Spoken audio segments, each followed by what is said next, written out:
Welcome back to Bennock's Garage. Today it's a follow-up on the Sonoma that I built. In the last video, you saw that the 383 short block was pretty toasted, and I was going to put the 355 back in. After taking it to the machine shop one last time, they were able to hone that cylinder out, which is the far back one back there. They were able to hone the cylinder out instead of boring it enough to have the rings seal properly. And I had to put 2 new pistons in, one on each side. What else did they do? Replace the rod on that one side. So they did a few things to it. They salvaged the block. I did have to buy an entire kit, forged pistons kit, with all 8. Even though I only used 2 out of it, I had to buy all 8, which was like $820 for the forged pistons. Not a big deal. So $1,000 there to have them do the work. Got the short block back going up again, and I did put the 383 back in the Sonoma. So originally I tried to use the AC. That was an epic fail. So I just found a pulley off a Toyota. It was a Toyota Camry. It's a bypass pulley for the power steering. It just so happens to fit perfectly on this. And I was using an 88-inch belt to make up the difference. That works great.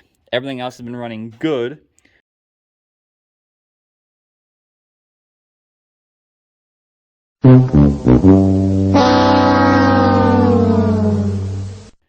However, I am now going to put on Caltrac bars on the rear end to help get traction.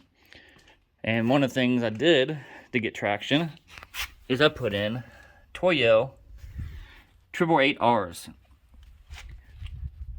So now I have slicks on the back, pretty much. And I'm going to put on traction bars now. So here we go. Alright, so let's see. These are the Calvert 3700s, not the low profile 3701s.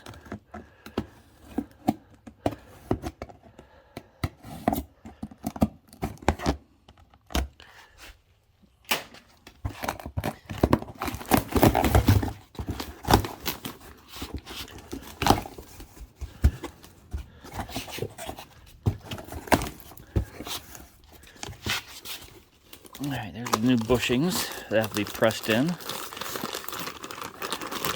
Not that big a deal. I'm guessing instruction manual.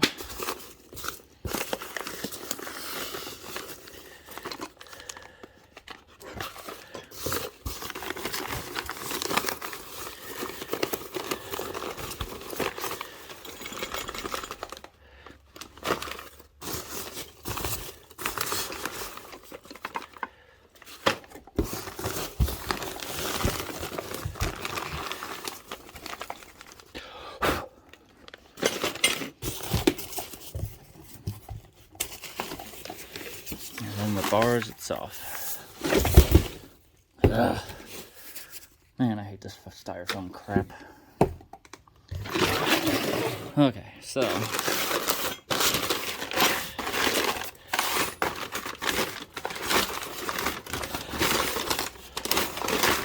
this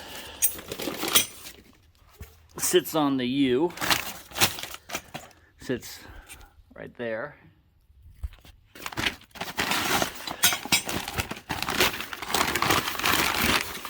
Same thing, other side.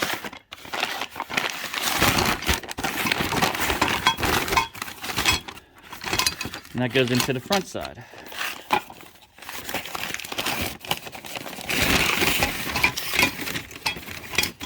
Alright. There we have it.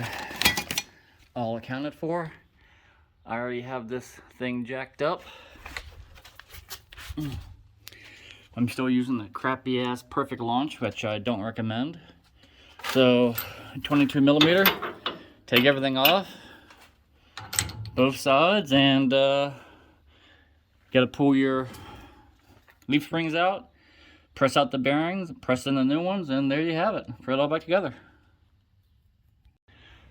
Alright, putting the driver's side on, I noticed, well, taking it off, that the bolt is pushed into the back side, which happens to hit the gas tank. I cut the damn thing off.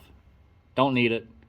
I got plenty of bolts laying around that's gonna fit, and I'm gonna push it in through the front side, not the back side like GM did, and everything's gonna be fine. So it is kind of a pain in the butt to install the bushings. This side's already set up. You can see the front and the back. I had to drop the sway bar just to get off the shocks and get everything lined up. Not a big deal. So, still working on it.